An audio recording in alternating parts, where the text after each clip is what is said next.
एक बार फिर से मैं आप सभी के सामने उपस्थित हूँ बेहद महत्वपूर्ण टॉपिक के साथ। और आज हम बात करने वाले हैं एक्स्ट्रा मैरिटल अफेयर।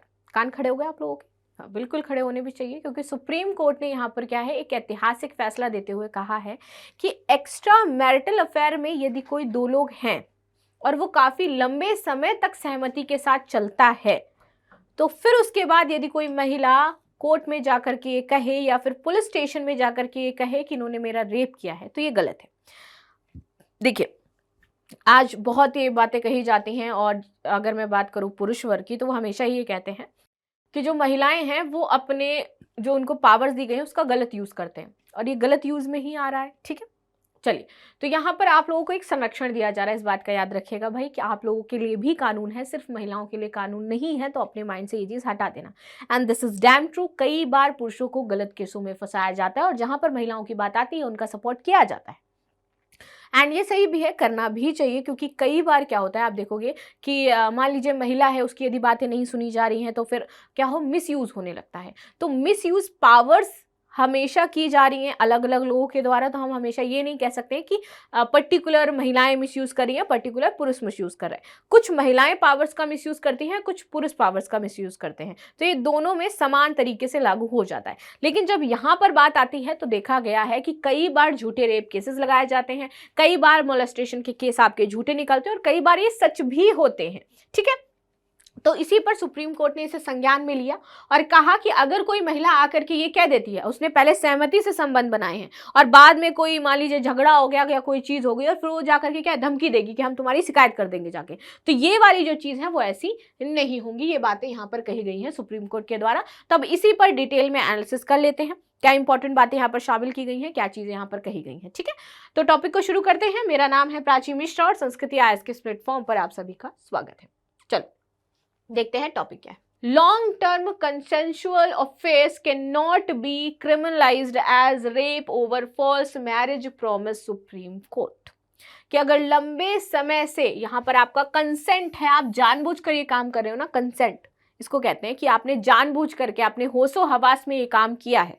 तो जब आप लोग होशो हवास में ये सारी चीजें कर रहे हो, इसके बाद आप ये नहीं कह सकते हो कि हमसे झूठा मैरिज का वादा करके इन्होंने मेरा सेक्सुअल हैरेसमेंट किया है। ऐसा सुप्रीम कोर्ट का कहना है।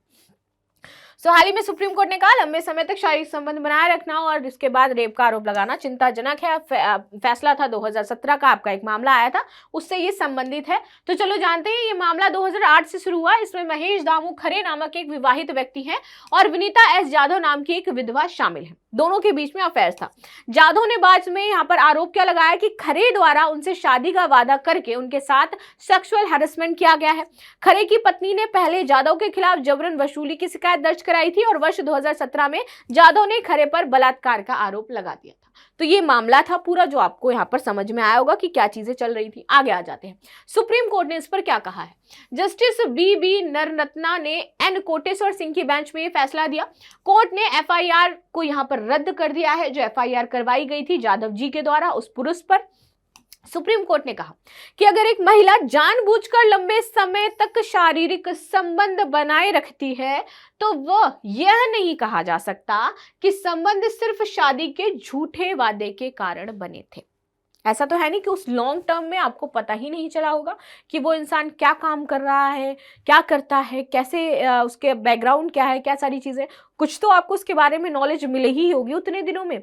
और अगर उसके जानने के बावजूद आप उसके साथ चीजों को आगे कंसीडर कर रहे हो, तो ये आपकी गलती है। आप फिर पर्टिकुलर एक व्यक्ति को लेकर के कोर्ट तक नहीं पहुंच सकते हो, वो मामला आप पर्सनली उसको सुलटाइए। ठीक, कोर्ट ने कहा कि यह निश्चित रूप से नहीं कहा जा सकता है कि शारीरिक संबंध पूरी तरह से खरे द्वारा उससे शादी करने के कथित वादे के कारण ही थे। ठीक है, आप लोग पर्सनली उसमें इन्वॉल्व थे, ये बातें थी। तुरंत दर्ज कराई जानी थी शिकायत, सालों बाद नहीं। और यहाँ पर यह भी कहा गया कि जब आपका अफेयर और ये सारी चीजें इतने साल पहले थी, अगर आपको लगा कि आपके साथ गलत हुआ है तो आपको तुरंत एफआईआर दर्ज करवाई जानी चाहिए थी। मान लीजिए कि मेरे साथ 2002 में कोई ऐसा काम हुआ है और मैं 2003 में 1 साल बाद या फिर 2 साल बाद मैं FIR दर्ज कराने जाऊं, तो इस बीच मतलब आप क्या कर रहे थे? या तो आप उस व्यक्ति को मनाने का प्रयास कर रहे थे कि आप मेरे साथ शादी कर लीजिए और आप अपनी पत्नी को डाइवोर्स दे दीजिए, या फिर आप उस व्यक्ति को किसी अन्य तरीके से ब्लैकमेल कर रहे थे, तो इसलिए आपको इतना टाइम लगा। फिर लास्ट में जब उसने आपकी बात नहीं मानी तो आपने बोला अब हम आपको कोर्ट में ले जाएंगे और बलात्कार का केस लगाएंगे। तो यही चीजें हो सकती है। इसके अलावा कोई तीसरी चीज अगर आपके माइंड में आ रही है तो मुझे कमेंट में बता देना। ठीक है, आगे आते हैं। कोर्ट ने कहा कि शादी के वादे के टूटने की शिकायत पीड़िता सहित महिला द्वारा तुरंत दर्ज कराई जानी चाहिए थी, जो यौन संबंध के लिए सहमति पर आधारित है, ना कि वर्षों तक शारीरिक संबंध जारी रखने के बाद है। अगर कंटिन्यू 2-3 साल आप लोगों के शारीरिक संबंध रहे हैं और सिर्फ एक बार आपके शारीरिक संबंध स्थापित किए गए हैं तो उन दोनों में डिफरेंस है। यही बातें कोर्ट ने कही है। ये चिंताजनक प्रवृत्ति है। अदालत ने इस बात पर चिंता जताई कि सहमति से बने संबंधों के खराब होने पर उन्हें आपराधिक मामला बनाने का एक चिंताजनक चलन आज के समाज में हो चुका है कि जब तक हम दोनों के बीच में सब ठीक चल रहा है तब तक तो ठीक, अगर हमारा मनमुटाव हो गया तो हम क्या करेंगे? झूठा केस लगा के फंसा देंगे। ये वाली चीजें आज के टाइम में ज्यादा समाज में हो गई और इसी को सुप्रीम कोर्ट ने कहा है भाई ये चिंताजनक विषय है कि लोग आजकल क्या कर रहे हैं, जब तक चीजें ठीक हैं तब तक हम आपके, और जब तक चीजें ठीक नहीं है तब हम आपके कौन। ठीक, ये वाली चीजें चल रही हैं। आगे आओ। ये फैसला उन मामलों में एक महत्वपूर्ण मिसाल कायम करता है कि जहां सहमति से बने संबंधों के बाद रेप के आरोप लगाए जाते हैं। ये फैसला महिलाओं के अधिकारों की रक्षा करते हुए झूठे आरोपों से पुरुषों को बचाने का प्रयास करता है, और सरकार ने बोला कि ये हम पुरुषों को बचाने के लिए कर रहे हैं कि उन पर झूठे आरोप ना लगाए जाएं इस तरीके के। तो पुरुष समाज खुश हो जाइए, आपके लिए भी सरकार कुछ कर रही है, सुप्रीम कोर्ट कर रही है। हमेशा यही नहीं कहना है कि महिलाओं की रक्षा की जाती है। आगे आते हैं, क्या है एक्स्ट्रा मैरिटल अफेयर? जब एक शादीशुदा व्यक्ति अपने पार्टनर के अलावा किसी और के साथ संबंध बनाने को एक्स्ट्रा मैरिटल अफेयर कहते हैं। सभी जानते हैं ये सिर्फ शारीरिक नहीं होता है बल्कि भावनात्मक भी हो सकता है। तो यहां पर एक चीज देखना कि हमेशा जो एक्स्ट्रा मैरिटल अफेयर है उसको आप शरीर के तौर पर नहीं देख सकते हो, ये कई बार आपका भावनात्मक भी होता है, और जो भावनात्मक होता है वो ज्यादा खतरनाक होता है। उस स्थिति में शादियां टूट ही जाती हैं, और जो शारीरिक होता है वो उतना खतरनाक नहीं होता क्योंकि वो व्यक्ति अपनी पहली पत्नी को छोड़ता नहीं है। ये दोनों में डिफरेंस है, और जो भावनात्मक होगा वो यहाँ पर फैमिलीज वगैरह बिखर जाती हैं। तो भाई खतरनाक तो वो भी, अब इस बात को लेकर के मेरी लाइन मत पकड़ लेना, बट मैंने एक नॉर्मल सी चीज़ आपको बताई है, क्योंकि यहाँ पर बहुत सारी आप देखोगे कि कई बार मर्डर, ये सारी चीज़ें भी आपको देखने को मिलती हैं कि लोग क्या कर देते हैं, पति की हत्या कर दी, पत्नी की हत्या कर दी, अगर पत्नी डिवोर्स नहीं दे रही या पति डिवोर्स नहीं दे रहा है। तो ये कुछ उस तरीके से साइकोलॉजिकली मैं आपको बता रही हूँ। यहाँ पे कम से कम ये रहता है कि हाँ वो दोनों को चीट तो करे लेकिन किसी को मारेगा तो नहीं। तो ये वाली चीज़ें यहाँ पर है। चीट करना इज़ नॉट गुड। अब अगेन मुझे इसको एक्सप्लेन करना पड़ेगा क्योंकि आप लोग उसको गलत डायरेक्शन में लेके जा सकते हो। तो मैं ये यहाँ पर ये डिफरेंस आपको जिस बता रही थी, और कुछ भी नहीं। गलत ये भी है और गलत ये भी है। ठीक है, चलो आगे आ जाते हैं। तेजी से बढ़ रहे हैं एक्स्ट्रा मैरिटल अफेयर। आज के समय में एक्स्ट्रा मैरिटल अफेयर के मामले लगातार बढ़ते जा रहे हैं, और ये मामले समाज के सभी वर्गों को प्रभावित कर रहे हैं। तो ऐसा नहीं कि किसी पर्टिकुलर एक वर्ग से आ रहे हैं, सभी वर्ग इससे प्रभावित हैं। एक्स्ट्रा मैरिटल अफेयर के ये है बड़े कारण।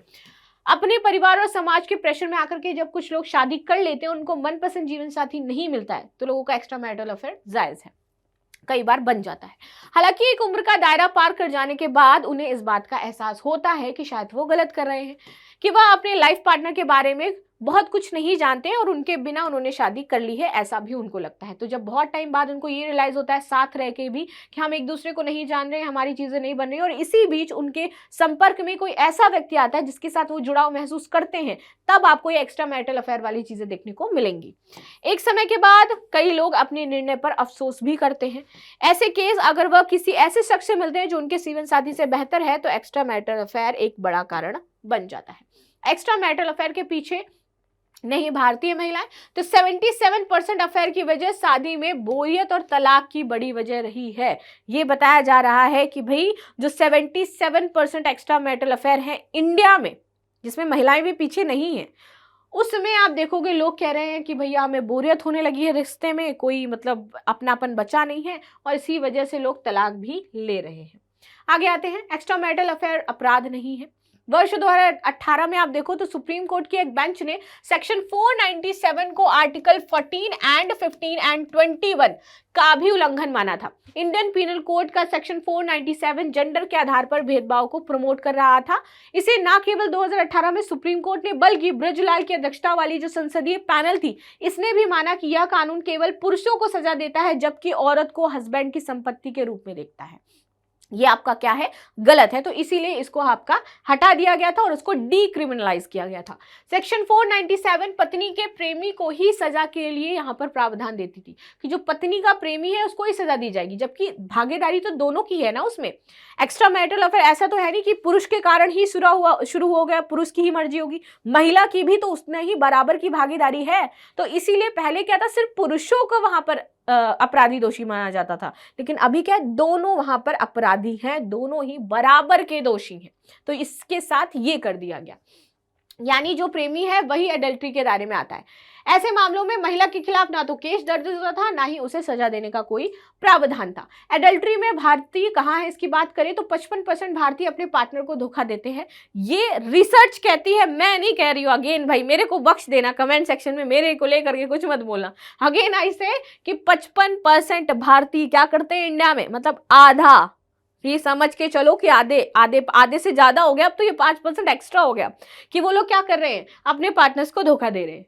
49% विवाहित लोगों ने माना है कि उनका एक्स्ट्रा मैरिटल अफेयर है, 49%। आगे बात करते हैं।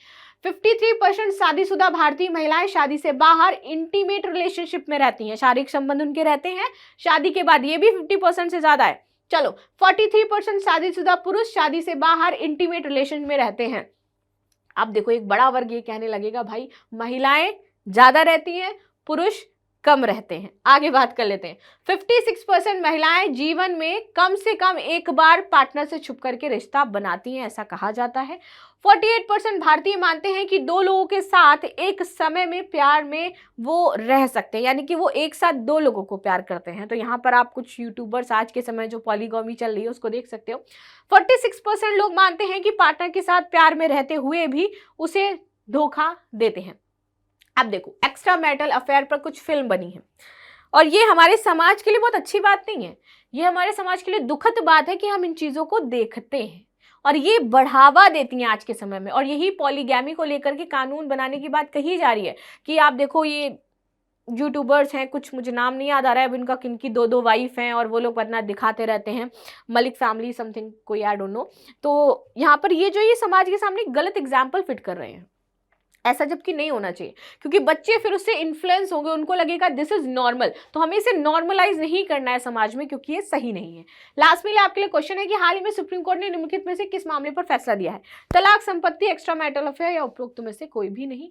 सो ये थी आज की वीडियो। आई होप आप लोगों को चीजें समझ में आई होंगी। यदि आपकी कोई राय है तो अवश्य कमेंट बॉक्स में बताइए। मिलते हैं नेक्स्ट क्लास में, तब तक के लिए धन्यवाद। लाइक एंड सब्सक्राइब करना बिल्कुल भी ना भूलें and thank you so much.